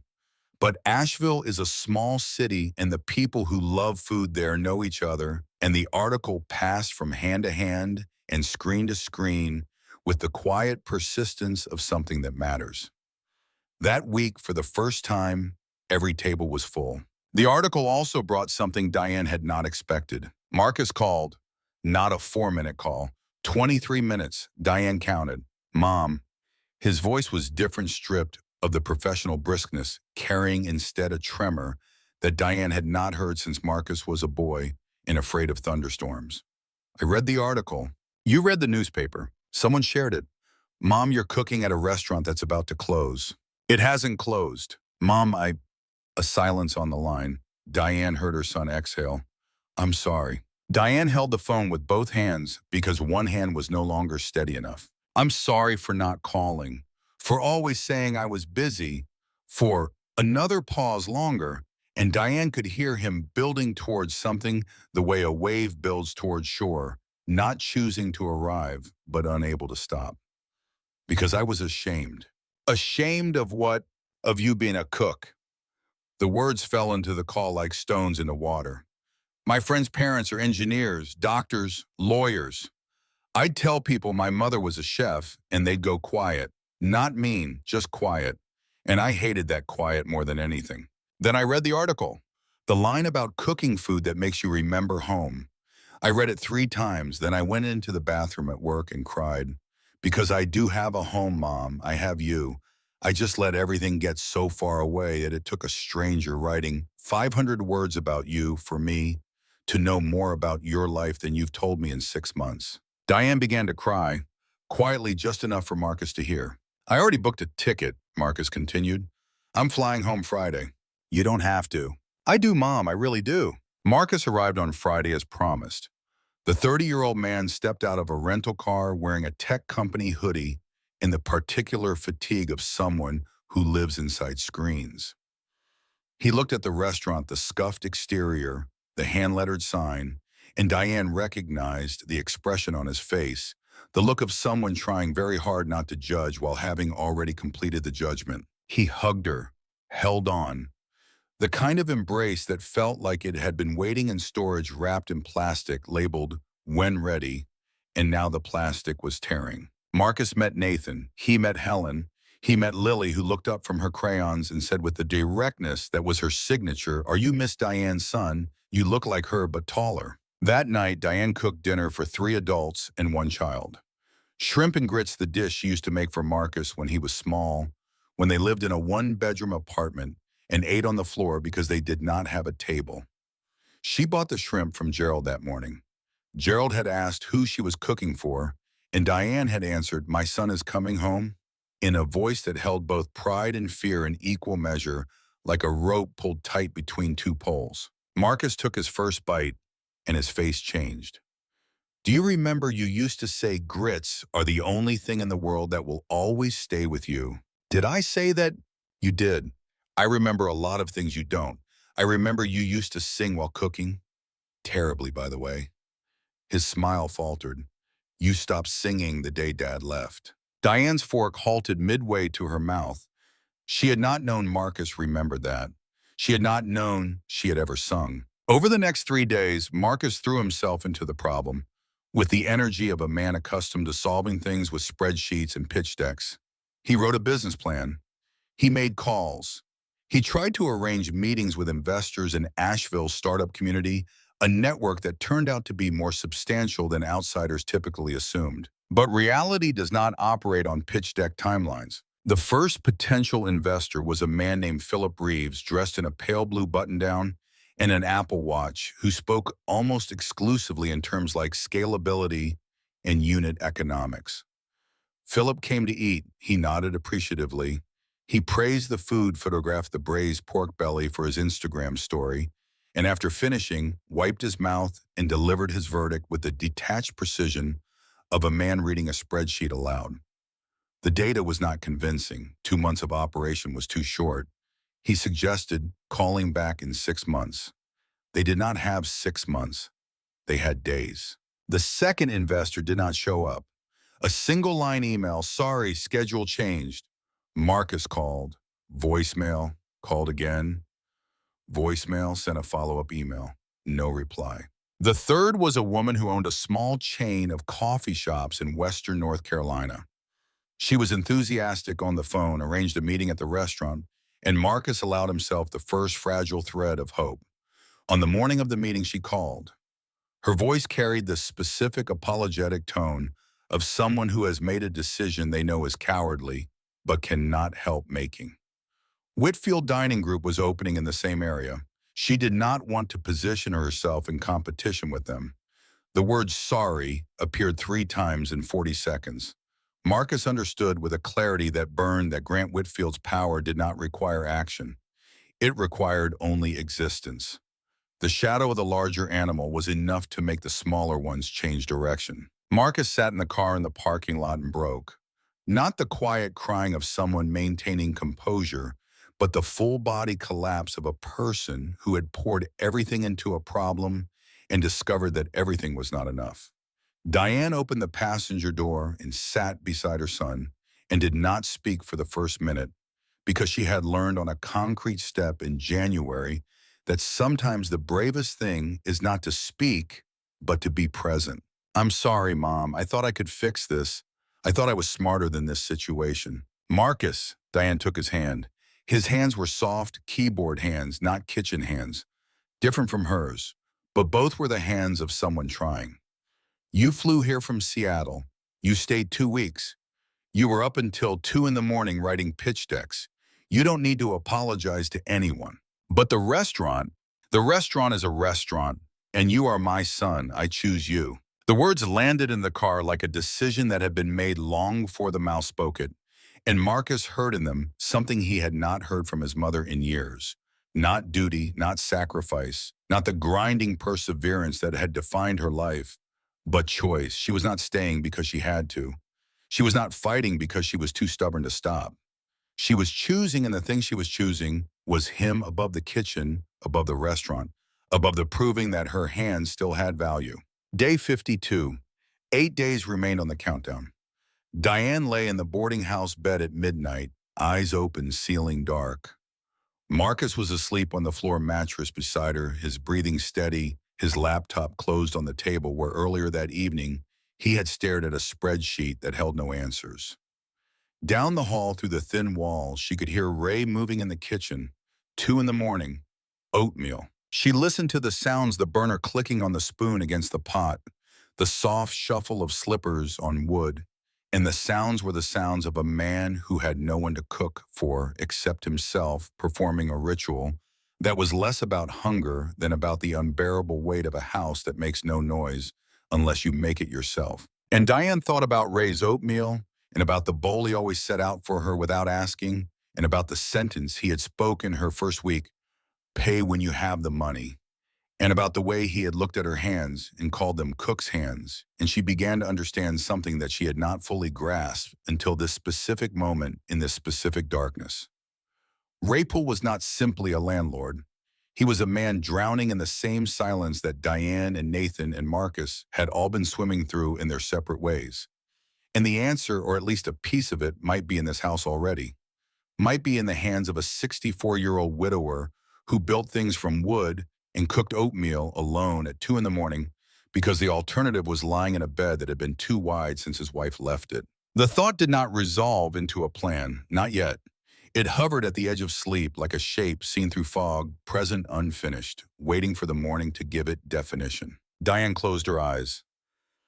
8 days, the clock was counting, and the count did not care about fog or shapes or the sound of oatmeal being made in the next room. But somewhere in the space between the counting and the sleeping, between the fear of what was ending and the stubborn refusal to believe it was over, Diane Hollis held one thought steady, the way a cook holds a flame steady beneath a pot that needs time. The stock was still simmering, and she was not done yet. Raypool knocked on Diane's door at 6 o'clock on the morning of the 58th day. He stood in the hallway wearing a flannel shirt buttoned to the collar, which was unusual because Ray wore flannel the way most men wore undershirts, open loose, unbothered. The buttoned collar meant this was not a casual visit. In his hand was a thick envelope, and the envelope had the particular weight of paper that carries legal language and property descriptions and the signatures of people who are no longer alive. Diane opened the door, and the clothes she had slept in, which were the clothes she had worked in the day before because the distance between working and sleeping had compressed to almost nothing. Marcus was still asleep on the floor mattress, one arm flung over his face. "Quiet now. Let me finish first." Ray's voice had the same low tone it always carried, but underneath it ran something tighter, a wire pulled taut. He pushed the envelope into her hands. "Inside are the papers for the property at 14 Craven Street. Mine. My wife left it to me. For 10 years, I rented it out as a furniture repair shop, but the tenant retired last month." Diane opened the envelope, her fingers moving slowly because her brain had not yet assembled the implications into a coherent shape. "I'll rent it to you, half the market price. Pay when you can. No rush. Same as the boarding rent." Ray won. "Hush." The word came out not as a command, but as a request, the kind of request a man makes when he has been rehearsing a speech in the dark for several nights and cannot afford to be interrupted because the interruption might break the only version of the speech he is capable of delivering. "I'm 64 years old. My wife is gone. My children live in places I need a map to find. Every night I walk into that kitchen at 2 in the morning and cook oatmeal because I cannot sleep, and the doctor tells me to take pills, and I tell the doctor I would rather cook oatmeal than sit in the dark swallowing tablets that make the morning feel like someone else's idea." He paused, not for breath. Ray did not run out of breath, but because what came next was the part he had been building toward the part that cost him the most, and he needed one moment to gather the materials the way he had spent 40 years gathering wood and nails and glue before beginning a joint. "But since you came, this house smells like food during the day. There are voices, conversations, not many, but some." His eyes shifted toward the window away from Diane because what was happening on his face was something he did not want witnessed directly. The reddening was visible anyway. "This envelope, I am not giving it to you out of pity. I am giving it because if you leave this house goes back to the way it was." Silence. Oatmeal at 2 in the morning, and I have had enough of that silence to know I do not want to go back to it. He straightened. The wire in his voice tightened one more notch. "So take it, for me. Read the terms. Agree, sign. Disagree, return it. But do not say thank you. I've heard enough thank yous in my life to know they're mostly a way of ending a conversation a person doesn't know how to continue. He turned and walked back down the hallway, his slippers scraping the wooden floor with the soft rasp of a man who had built that floor himself 30 years ago and knew every board by name. At the end of the hallway, he stopped half-turned and delivered the final line without looking back. "Oatmeal tonight is mine. You put too much salt." Then he was gone. Diane stood in the doorway holding the envelope. The paper was warm from Ray's hands, or perhaps from the fact that it had spent the night on his bedside table beside the photograph of his wife, that Diane had seen once through the open door of his room, a woman with reading glasses pushed up on her forehead and a smile that suggested she had just said something that made Ray laugh, which was difficult to imagine because Diane had never heard Ray laugh. And the absence of that sound in the house was its own kind of testimony. Marcus stirred on the floor. "Mom, what's going on?" Diane looked at the envelope, then at the crooked painting on the wall, which was still crooked, which would remain crooked in this room, whether she stayed or left. Then at her son, who was rubbing his eyes with the back of his hand the way he had rubbed them when he was 6 years old, and she woke him for school. "I think someone just gave us a kitchen." The property at 14 Craven Street was not perfect. Diane knew this the moment she stepped inside. The space was smaller than the Mountain View location. The kitchen needed extensive work pipes leaked beneath the sink. The tile floor had cracked in 3 places and shifted in 2 more, and the exhaust fan above the stove had been dead for what appeared to be years, its blades coated in a fur of dust and grease that had fossilized into something permanent and geological. There was no dedicated parking lot. The front glass door bore a long crack running from the upper left corner down toward the center, a diagonal fissure that divided the view of the street into 2 unequal halves. Inside, the bones of the old furniture repair shop remained. Pinholes dotted the walls where fabric swatches had once hung. Stains shaped like steam irons marked the countertops. A large mirror leaned against the back wall. The previous tenant had left it because it was too heavy to move, and its surface reflected the empty room back at itself with the indifferent accuracy of glass that has no opinion about what it shows. But the space had something the old location did not. A large east-facing window. Diane stood in front of that window at 7:15 on a March morning, and the sun came through it without obstruction, without apology, a broad, warm column of light that fell across the bare floor and turned the dust motes into something that looked for a few seconds like snow falling upward. She closed her eyes. She let the warmth settle on her face. Years of fluorescent tubes and stainless steel and the artificial daylight of commercial kitchens. And here was the real thing, unfiltered, unmanaged, arriving on its own schedule and asking nothing in return. She opened her eyes and spoke to no one. "I will cook here." Nathan arrived that afternoon. He walked the perimeter, once open cabinets, crouched to inspect the pipes, tapped the walls with his knuckles in a gesture that belonged to his former life. The life where he evaluated properties, where walls were not walls, but assets, where a tap could reveal whether the structure was sound or performing the appearance of soundness. He stood up. "Probably 3 weeks of repairs, maybe 4. We have 2 days before Harold sells the old building." Nathan looked around the room one more time. The crack in the glass, the dead exhaust fan, the mirror that had been abandoned because it was too heavy. Then he spoke with the voice of a man who had calculated the odds, found them absurd, and decided to proceed anyway because absurdity was a prerequisite he had accepted the moment he sold a real estate empire to open a restaurant. "Then we cook here. Fix it while we go." "You're out of your mind." "I'm a recovering alcoholic with dwindling savings, about to reopen a restaurant with a chef the industry considers obsolete in a building that hasn't been a restaurant for a decade. Sanity left this equation a long time ago." Diane looked at him. She studied his face, the exhaustion, the defiance, the residual architecture of the man who had once managed hundreds of people and millions of dollars, and for the first time in their acquaintance, she laughed. Not a polite laugh, not a measured laugh, a laugh that came from a place below the ribs where the body stores its honesty. A laugh that said, "Yes, this is absurd, and yes, I am going to do it anyway, And yes, the absurdity is part of why it matters. All right, let's do it. The repairs began the next morning and proceeded with the particular chaos of a project that has no budget, no timeline, and no margin for error.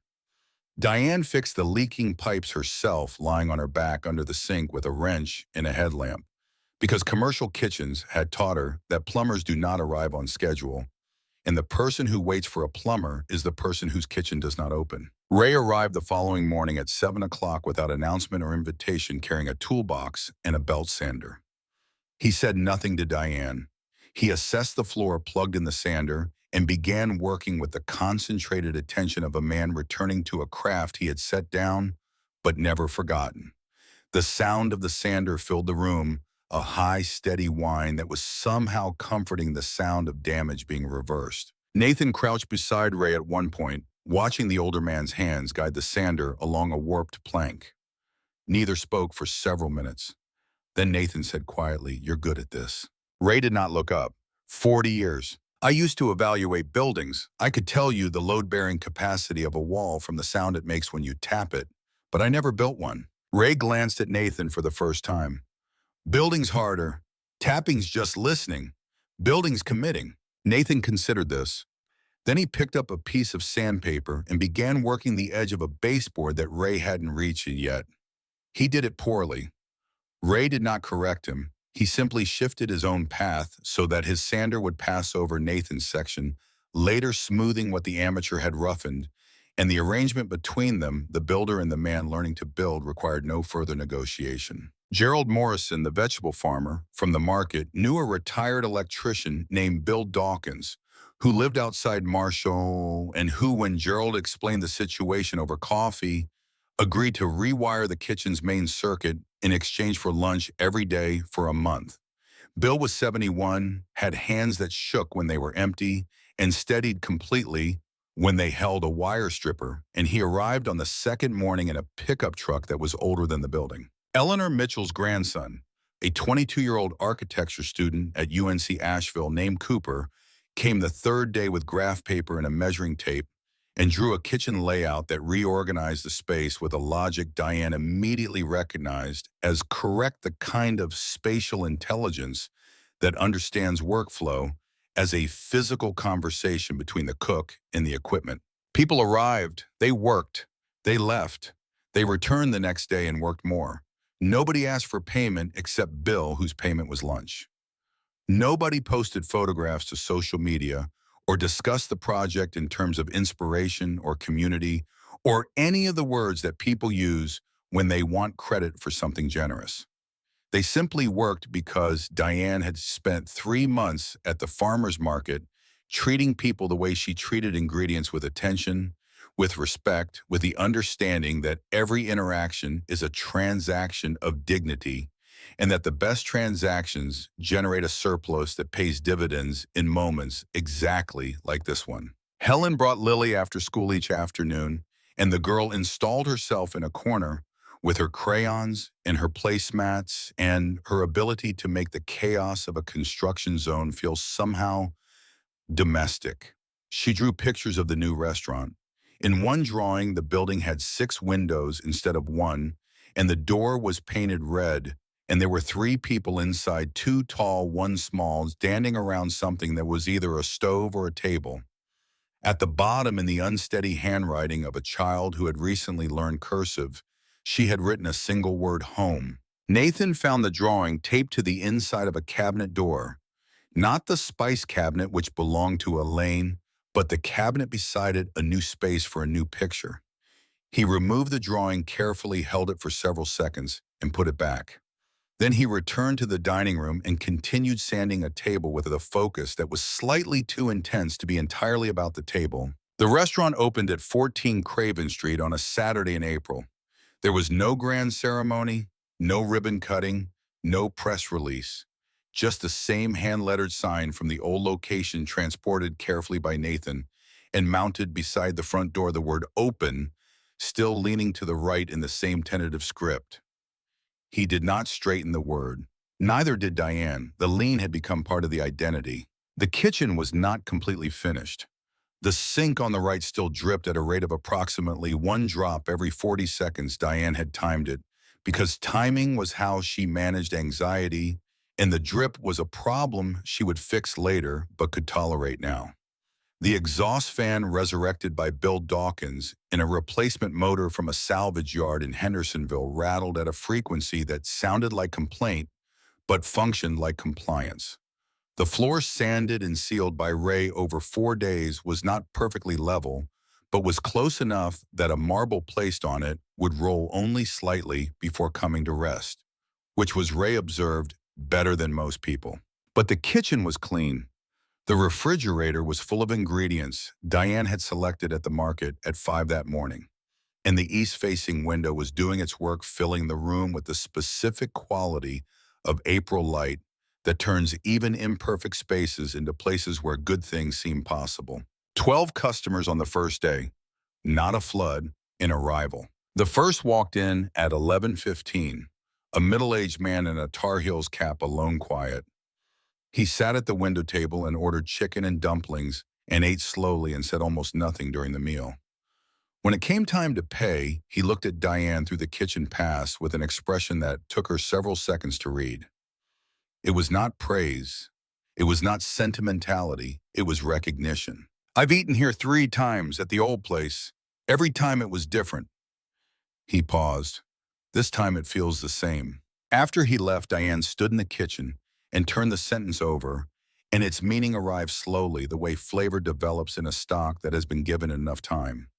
The food had found its consistency. The kitchen had found its heartbeat. The restaurant was no longer a place surviving from crisis to crisis. It had become a place with a fixed identity, a steady rhythm, a center that held. Ray came for lunch. He ordered chicken pot pie. He ate every bite. He placed money on the table. He walked out without a word. Clipped to the bill was a handwritten note on a scrap of paper torn from the same notebook where he kept his carpentry measurements. The handwriting was small and precise. "Don't say thank you, just keep cooking." Tommy Webb appeared at 2 in the afternoon, and the sight of him in the doorway, sheepish, uncertain, caused Nathan to set down the glass he was polishing and wait. Tommy opened his mouth, and Nathan cut him off before the apology could form. "Do you want to wash dishes? I'm short on help." Tommy stood still for 1 second. He looked at Nathan. He looked at Diane. He walked into the kitchen, took an apron from the hook, the same hook where his apron had always hung, tied it on, and started washing dishes without speaking. 3 hours later, reaching for paprika, Tommy opened the spice cabinet and stopped. Elaine's photograph looked back at him, a young woman with Nathan's jawline, a smile that seemed to be visiting rather than living on her face. Tommy looked at Nathan across the kitchen. Nathan met his gaze. Neither spoke. Tommy closed the cabinet door gently and returned to the sink. Beside the spice cabinet, on the inside of the adjacent door, was Lily's crayon drawing. Home. Tommy saw that too. He did not comment, but for the rest of the evening he worked with a focus and an energy that exceeded anything he had shown before, as if the two images, the photograph in the drawing, the past and the possible future, had recalibrated something inside him that had been slightly misaligned. Marcus flew back to Seattle on Sunday. At the airport, the embrace he gave Diane lasted longer than either of them expected, and when they separated, Marcus kept his hands on her shoulders and looked at her face. "Mom, I'll call." "I know." "No." A shake of the head, firm. "I mean, I will really call. Not the 4-minute kind." Diane nodded. She did not speak because speech would have brought tears, and she did not want the last image Marcus carried to be his mother, unable to hold herself together. She wanted him to carry the image of a woman standing upright, shoulders back, hands clean, apron folded in her bag, ready to return to a kitchen that needed her. Marcus added one more thing before he turned towards security. "Mom, next time I visit, teach me to cook. You never taught me. I'll start with shrimp and grits. The one from the floor. Because we didn't have a table." "That one." He smiled. It was the smile of a 30-year-old man, remembering that he had once been a 6-year-old boy sitting cross-legged on linoleum, eating from a plastic plate, while his mother stood at the stove singing off-key, and that the memory was not a symbol of poverty, but a record of love delivered in the only currency she had. 3 days later, Diane's phone buzzed with a photo from Marcus. A bowl of something that might have been oatmeal or might have been paste, with a caption, "Attempting grits, results unclear, please advise." She laughed so hard, Ray came out of his room to check on her. Grant Whitfield opened his new location in South Asheville in May. The restaurant was full on opening night.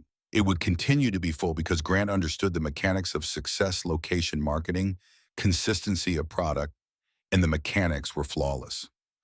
Diane heard about the opening from Helen and waited for the news to produce an emotion, anger, jealousy, vindication, something. What arrived instead was a quiet absence of interest, like looking at a photograph of a place you used to live and realizing you cannot remember which window was your bedroom. She did not care about Grant Whitfield's success, not because she had achieved some elevated state of forgiveness. She simply no longer defined herself against him. Success was not a competition with a man who had fired her. Success was what happened every morning at 5 when she stood in the farmer's market choosing tomatoes.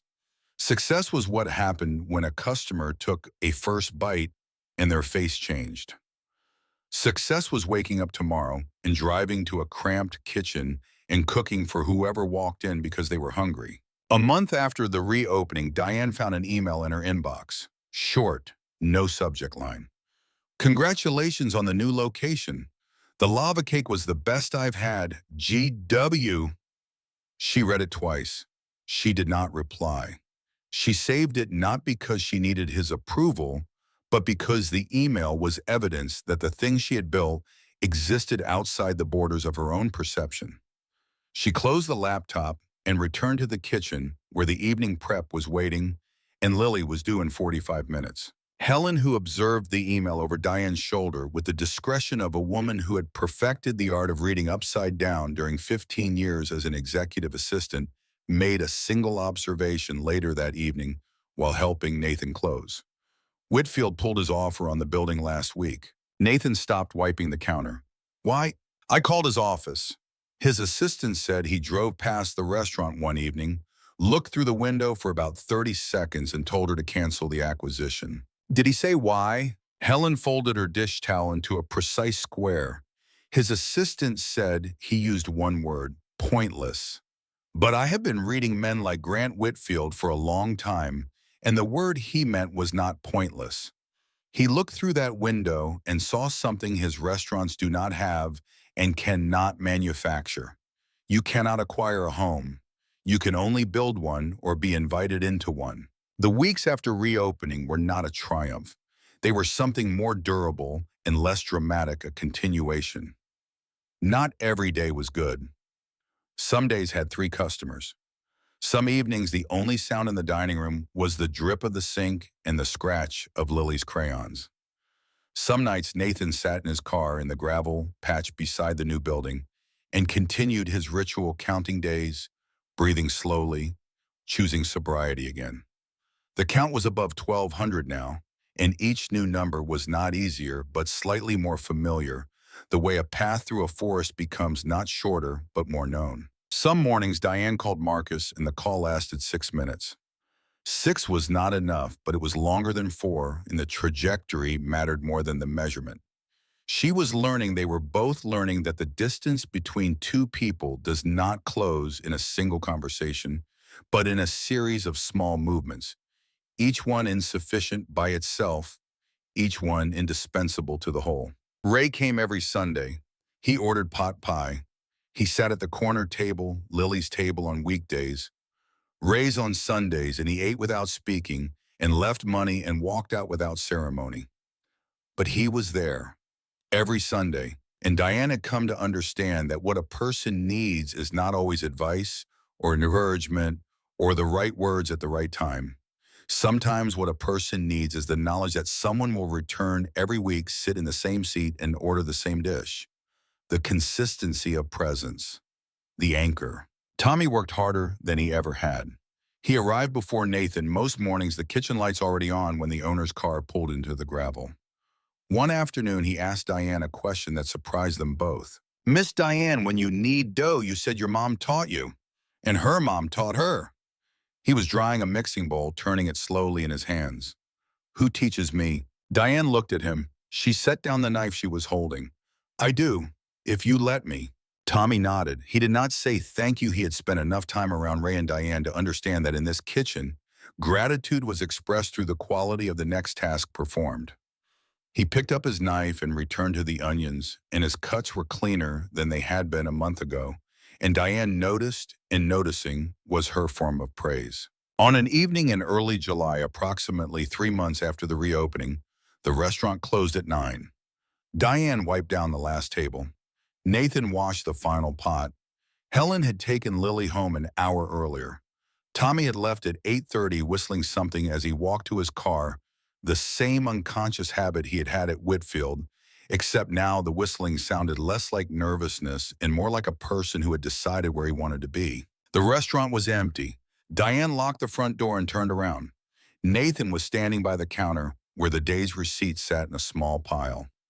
Beside the receipts was the accounting ledger open to the current month's page. I paid the last of what I owed you this morning, direct to transfer. I know, I counted. The restaurant isn't completely stable yet, but it's standing. Diane nodded. She picked up her bag, preparing to leave, and Nathan spoke again, but differently this time. Not in the level-controlled register she had come to associate with him. In something that cost him more. Something that had been building for months and could not be contained in his usual architecture of restraint. Diane, before you go, I need to say something, and I am very bad at saying things. She set the bag down. She looked at him. You are the reason I haven't started drinking again. Not the restaurant, not the job, you. He rubbed both hands over his face hard, as if trying to press the words into a better shape. I know how that sounds. Sounds like a broken man putting his weight on someone else's shoulders. But I'm not asking for anything. I just want you to know, because if one day you leave, I want you to know that you saved something you didn't even realize you were saving. Diane stood by the counter. She did not move. And I waited. I waited until the salary was paid, until the restaurant could stand on its own feet. Because I wanted to say this when you would know it wasn't desperation or loneliness speaking. When you would know it was real. Nathan, yes, you never owed me an explanation, and I was never here just because of the kitchen. She paused, frowning slightly, shaking her head as if arguing with herself about how much to reveal. I'm here because for the first time in my life, someone didn't look at me like a problem to be solved. You looked at me and saw I don't know what you saw, but the way you looked at me, it felt like the first time I walked into a room where someone actually wanted me there. Nathan took one step toward her. He stopped at arm's length, close enough to matter, far enough to respect. The streetlight on Craven Street cast a yellow warmth through the cracked glass, and the July air carried the scent of dogwood and cut grass and the particular sweetness of a southern evening that has decided to be kind. He reached down and brought up a small parcel wrapped in white paper. Not a ring, not flowers, a new apron, white, clean, professionally finished. On the left side of the chest, 2 small embroidered letters in navy thread, D.H. I ordered it last week. Your old one was torn, but you refused to replace it. A beat. Helen did the embroidery. I cannot sew. Diane took the apron. Her fingers, rough, calloused, mapped with the scars of a lifetime in kitchens, moved across the embroidered initials, and the sensation of her own hands touching something new and clean and made for her specifically was so unfamiliar that it arrived almost as a physical shock, the way warm water feels on hands that have been cold for hours. Nathan called her. Her voice carried the particular steadiness of a woman who has decided what she is going to say and is enjoying the 4 seconds before she says it. You are the worst man I have ever met when it comes to expressing feelings. I am aware. Who confesses with an apron? A cook. You're the cook. I'm the man who rearranged his entire life around a kitchen because his daughter stopped eating, and a woman who makes dumplings put it back together. Diane laughed. The full sound, the uncensored version, the laugh that the body releases when it has been held in tension for so long that the release feels almost dangerous, almost too much, almost like crying in reverse. And I like you too. In the way a 54-year-old woman who was fired lives in a boarding house, and has earned more calluses than savings like a restaurant owner who still doesn't know when a tomato has died. Nathan laughed. Not the ghost twitch from the first night, but the full, warm, living version, a sound that had been missing from his vocabulary for years, and arrived now complete and genuine and surprised them both. Tomorrow, 5 o'clock, the market, like every day, like every day. They did not kiss. They did not embrace. Nathan walked to his car, the Mercedes maintained not as a luxury, but because replacing it would cost money he did not have. Diane walked to the Civic. On the third try, the engine caught, and she drove back to the boarding house with the new apron on the passenger seat. At the boarding house, the porch light was on. Ray always left it on, though he would deny the gesture was intentional. She walked inside. The kitchen light was also on, and Ray was sitting at the table with a bowl of oatmeal and his gaze aimed at the dark window. There's oatmeal. Diane sat down. She took a spoonful, warm, slightly undersalted as always. A trace of cinnamon, which was new, a concession perhaps to Lily's influence, which had begun to extend beyond the restaurant and into the houses of people the child had never visited. Ray, what? Thank you. Ray turned and looked at her. His face performed the frown that was his standard response to any expression of sentiment. The discomfort of a man who builds things with his hands and does not know what to do with things built with words. I told you, I don't like that. I know, but I'm saying it anyway. He grunted. He stood. He carried his bowl to the sink and washed it because Ray Poole did not leave dishes in the sink. Not ever, because his wife had taught him that a clean sink is a form of respect for the next person who enters the kitchen. At the kitchen door, he paused. His eyes dropped to the apron in Diane's hands. New. Yes. Nice. Then he closed the door. The house settled into its nighttime sounds, and Diane sat alone, eating oatmeal, holding the apron. And she knew, not with logic, but with something older and more certain, that her life at 54 was not closing. It was beginning again, not perfectly, not brilliantly, just beginning again. And that was enough. She slept well that night. For the first time in months, she did not wake at 2. The morning came the way April mornings come in the mountains of western North Carolina, slowly. Then all at once, the light climbing over the Blue Ridge and pouring down into the valleys and through the windows of houses and restaurants and boarding houses where people were waking up to do the same things they did yesterday, which is its own kind of miracle if you pay attention. At 5 o'clock, Diane stood at Gerald's stall at the farmer's market wearing the new apron. Nathan stood beside her holding a canvas bag in a way that suggested he had never held a canvas bag before and was not entirely sure of the protocol. Lily stood between them wearing the small apron Diane had sewn from a kitchen towel, holding an apple she had selected herself from Eleanor Mitchell's display. Gerald looked at the three of them, the woman, the man, and the child, standing in the early light breath, visible in the cool air, surrounded by crates of produce and the sounds of a market waking up. What are we buying today? Diane surveyed the table. Tomatoes, the ones that are still alive. Nathan frowned. Tomatoes can die. Diane turned to look at him, and the look contained everything: the first night, the pot roast, the 12-minute overcook, the rosemary, the dead cactus, the envelope from Ray, the cracked window on Craven Street, the morning light through the east-facing glass, the apron in her hands, the daughter between them. You still have a lot to learn. Lily tugged Nathan's sleeve. Daddy let Miss Diane teach you. You don't know anything about food. Gerald laughed. Diane laughed. Nathan laughed. At 7:15, the sun reached the east-facing window of the restaurant on Craven Street. The light entered without permission and filled the room with the warmth of a morning that did not know about debts or deadlines or the number of days since a man last wanted a drink. On the windowsill where a dead cactus had once stood, a pot of fresh basil grew, planted by Diane, watered each afternoon by Lily alive. Nathan sat at the corner table. Lily sat beside him drawing. Today's picture showed 3 figures in a kitchen, and above them, in the careful capital letters of a child who has something important to say, a word: home. On his wrist, the space where the Patek Philippe had lived for 4 years was bare. The watch, Claire's watch, sat on Lily's nightstand beside a framed photograph of Claire smiling. Nathan had placed it there himself the previous week, not because he had forgotten her, because he had finally understood that carrying her required something other than wearing her on his wrist. It required living in a way that honored what she had valued, not buildings, not balance sheets, not the controlled precision of a man who managed everything and felt nothing but the mess and noise and warmth of a kitchen where people fed each other without keeping score. Diane was at the stove.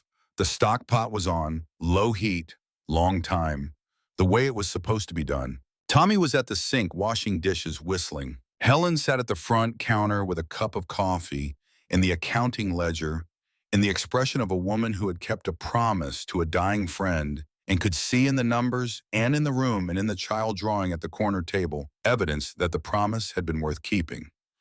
She murmured to herself quietly enough that only the coffee cup heard Claire would have liked her. From the kitchen, the smell of thyme and butter and the slow alchemy of bones becoming broth drifted through the restaurant and through the cracked front door and onto Craven Street, where it mixed with the July air and the dogwood blossoms and the ordinary sounds of a Tuesday morning in Asheville, North Carolina. Lily looked up from her drawing. Her face was calm and certain, the face of a child who has arrived somewhere after a long journey and recognizes the arrival not through logic, but through the body's understanding of safety. "Daddy, I'm hungry." Nathan looked at his daughter. He looked at Diane standing in the light from the east window, adjusting the flame beneath the stock pot with one hand and reaching for the rosemary with the other. Elaine's rosemary, always rosemary. Both movements simultaneous and precise, and performed with the ease of someone who would do this 10,000 more times. He looked at the apron, white clean, embroidered, and at the room that contained them all, and he understood that he had spent 4 years trying to buy back what he had lost, and the thing he had lost had never been for sale. It had only ever been available in one currency, and the currency was presence, and the payment was time, and the receipt was a 7-year-old girl who had stopped eating and started again, and a woman who had been told she was too old and had proven that the number on the page was the smallest thing about her. "I'm hungry too," Nathan answered. And the sentence meant everything.